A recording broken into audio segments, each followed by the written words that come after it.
Hello दोस्तों, तो शुरू करते हैं आज की स्टोरी। तो ये स्टोरी है मेरी एक फ्रेंड की जिसके साथ ये घटना हुई थी। मेरी फ्रेंड का नाम अहाना है। उसकी शादी एक बिजनेसमैन से हुई थी जिसका नाम था राज।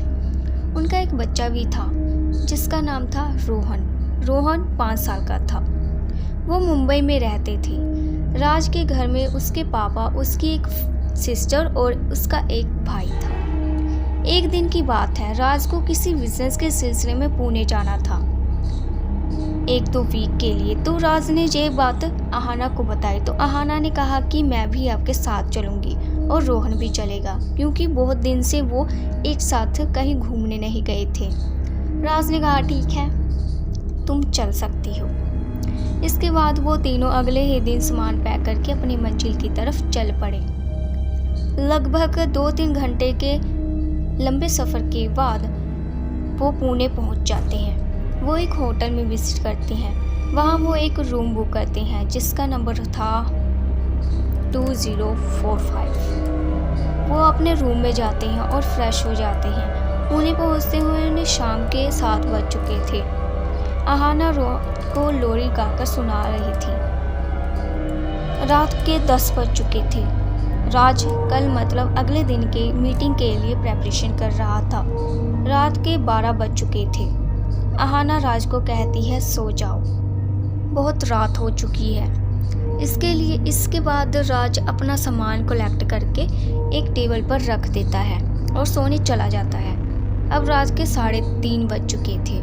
अहाना की अचानक से नींद खुल जाती है एक अजीब सी आवाज़ से। वो देखती है कि उसके कमरे में ना कुछ गिरने की आवाज़ आ रही है। वो अपनी नज़रें घुमाकर देखती है, पर उसे अंधेरे की वजह से कुछ साफ दिखाई नहीं दे रहा था। पर रूम में एक लैंप जल रहा था जिससे कुछ थोड़ा थोड़ा दिखाई दे रहा था। वो देखती है कि टेबल से कुछ तो नीचे गिर रहा था, जैसे कि कागज़। उसे लगता है शायद खिड़की खुली होगी, पर जब वो खिड़की की तरफ देखती है तो खिड़की तो बंद होती है। फिर उसे एक अंदर से आवाज़ आने लगती है। वो एक तरफ देखती है जैसे कि कोई चल रहा हो। वो उसके कमरे के ठीक बाहर आवाज़ आ रही थी। जब अहाना ये सब देखती है तो तब तो वो बहुत ज़्यादा डर जाती है, पर भी वो सोचती है कि शायद कोई स्टाफ का मेंबर होगा जिसकी नाइट ड्यूटी लगी होगी। इसके बाद वो सो जाती है। उसके बाद सुबह हो जाती है। राज रेडी होकर अपनी मीटिंग के लिए चला जाता है। अहाना सुबह उठकर रेडी हो जाती है और रोहन को भी रेडी कर देती है, क्योंकि उन्हें पुणे की एक जगह घूमने जाना था। अहाना ने बहुत अच्छी ड्रेस पहनी हुई थी और बहुत अच्छा परफ्यूम भी लगाया होता है, और उसके काले घने बाल उसकी सुंदरता को 4 चांद लगा रहे थे। रोहन भी बहुत हैंडसम लग रहा था। वो दोनों राज का वेट कर रहे थे। वेट करते करते अहाना अचानक उसकी नज़र होटल के पीछे बैकयार्ड में एक छोटे से कब्रिस्तान पर जाती है। वे वहाँ उस कब्रिस्तान की तरफ बहुत ध्यान से देख रही होती है। तब उसकी नज़र में एक कब्र पर जाती है, जहाँ वो देखती है कि वहाँ पर कोई खड़ा है। कब्रिस्तान थोड़ा सा दूर होता है तो वो ठीक से देख नहीं पाती, पर उसे वो एक औरत की तरह दिख रही थी। उस औरत का मुंह दूसरी तरफ था। उसके बाल लंबे घने थे। उस औरत ने एक सिंपल सी साड़ी पहनी होती है। तभी उसके रूम को कोई नॉक करता है। अहाना दरवाज़ा खोलती है तो दरवाजे पर राज होता है, एक प्यारी सी स्माइल के साथ।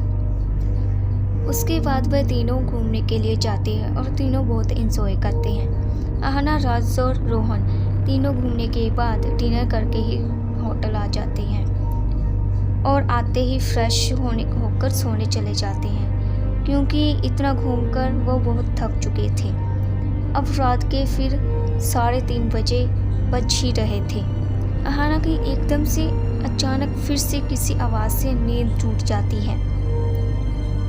वो आवाज़ उसके रूम में विंडो से आ रही होती है। जब वो थोड़ा सा उठकर विंडो की तरफ देखती है तो वो चिल्लाने लग जाती है, जिसके कारण उसकी आवाज़ सुनकर रोहन और राज दोनों उठ जाते हैं। तो राज उससे पूछता है कि क्या हुआ तुम्हें।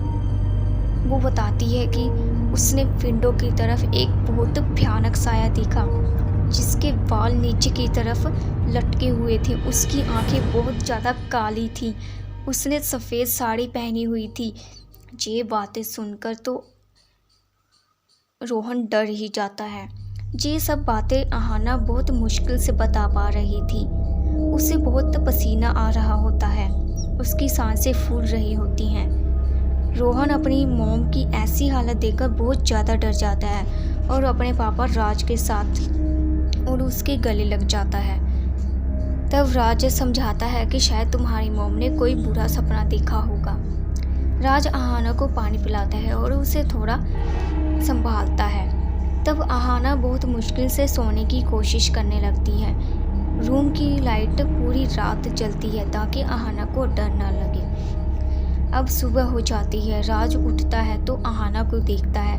वो ध्यान से देखता है और उसके हाथ को छूकर देखता है तो उसे पता चलता है कि अहाना को तो बहुत तेज़ बुखार होता है। राज डॉक्टर को बुलाता है। डॉक्टर उसका चेकअप करके उसे मेडिसिन देकर चले जाते हैं। 1-2 दिन में अहाना थोड़ा ठीक हो जाती है। उन्हें जहां आए 6-7 दिन तो हो चुके थे। राज का काम अभी तक ख़त्म नहीं हुआ था। अगले दिन राज की एक बहुत इम्पोर्टेंट मीटिंग थी। उसे अहाना की बहुत फिक्र हो रही थी, इसलिए वो चाहता था कि अहाना भी उसके साथ चले ताकि वो उसका ध्यान रख सके। इसके बाद वो तीनों एक रेडी होकर उसी होटल में एक रेस्टोरेंट में पहुंचते हैं। राज अपनी मीटिंग के लिए क्लाइंट के साथ चला जाता है। अहाना और रोहन रेस्टोरेंट में ही एक अलग टेबल लेकर बैठ जाते हैं। उनका टेबल एक बहुत बड़ी सी शीशे से बनी एक विंडो के पास था। रोहन को भूख लगी होती है। उसकी मॉम अहाना उसके लिए खाना ऑर्डर करती है। तब रोहन खाना खाने लगता है। तभी अहाना की नज़र बाहर की तरफ जाती है। ये रेस्टोरेंट होटल का ही था, इसलिए वो कब्रिस्तान भी वहाँ पर दिख रहा था। वहाँ पर वही औरत उसे दिखाई देती है। वो उठकर उस औरत के पास जाती है और उस औरत को कब्रिस्तान में मिली थी तो इसके कारण वो उनसे पूछती है। तब वो अपनी कहानी बताती है। मेरा नाम सुषमा है और मेरा एक घर था जो कि पुश्तैनी घर था। वो होटल जहाँ पर बना है वहाँ पर ही मेरा घर था। उस औरत ने बताया कि उसकी एक बेटी थी जिसका नाम था स्नेहा। उसने अपनी पढ़ाई पूरी कर ली थी और जॉब ढूंढ रही। उसके पिता बचपन में ही गुजर गए थे। वो अपनी पढ़ाई पूरी करके मुझसे मिलने आई थी। अहाना ने पूछा कि आपका मतलब क्या है, वहाँ पर घर था। वो बूढ़ी औरत उससे बताती है कि जहाँ पर वह होटल बना है वहाँ पर उनका पुश्तैनी घर हुआ करता था। वहाँ हमारी फैमिली सालों से रहती थी।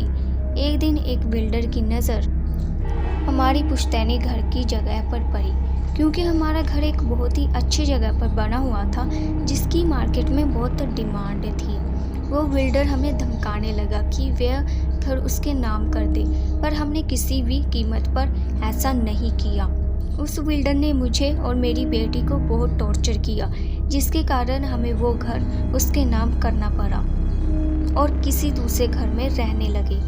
उस बिल्डर ने घर की कीमतें बहुत कम दी थी।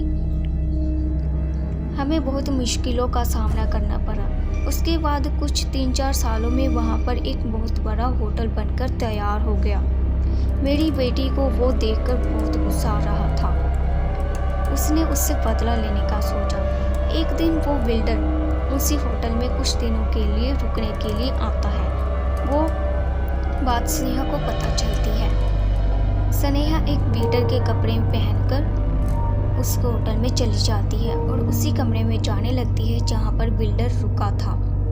कमरे का नंबर था 2045।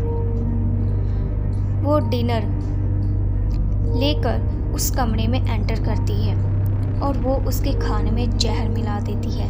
ऐसा करते उसे वो बिल्डर देख लेता है और स्नेहा वहाँ से भाग जाती है। बिल्डर के आदमी उसका पीछा करते हैं और उसे पकड़कर बिल्डर के पास ले जाते हैं और उसी कमरे में, और वहाँ पर बिल्डर उसे उसके पेट में वार करके उसे मार देता है और उसकी लाश को सुनसान जगह पर फेंक देता है। अगले दिन पुलिस को उसकी लाश मिलती है। उसके बाद उसकी माँ को बताया जाता है, जिसके बाद उसे वहाँ पर दफनाया जाता है जहाँ पर वो होटल बना हुआ था। होटल के पास में जो कब्रिस्तान था वहाँ पर ही उसे दफनाया गया था और तब से ही उसकी आत्मा भटक रही है उस बिल्डर को मारने के लिए। उसके बाद अहाना कहती है कि आपको ये सब किसने बताया, आपकी बेटी की मौत के बारे में। वो बूढ़ी औरत कहती है कि उसे एक वेटर ने बताया था जो उसे जानता था। राज की मीटिंग ख़त्म हो जाती है और अहाना को ढूंढ रहा था। वो अहाना को बाहर देखता है तो उसी बूढ़ी औरत से बात कर रही थी। उसके बाद राज अहाना और रोहन को लेकर वहाँ से अपने कमरे में चला जाता है और कुछ दिनों तक वो वहीं रहते हैं और छोटी मोटी घटनाएं होती रहती हैं। उसके बाद राज का काम ख़त्म हो चुका था। इसके बाद वे अपने घर वापस मुंबई आ जाते हैं और इसके साथ ही ये कहानी ख़त्म हो जाती है। आई होप आप सबको ये कहानी अच्छी लगी होगी। Please like subscribe my channel. Thank you.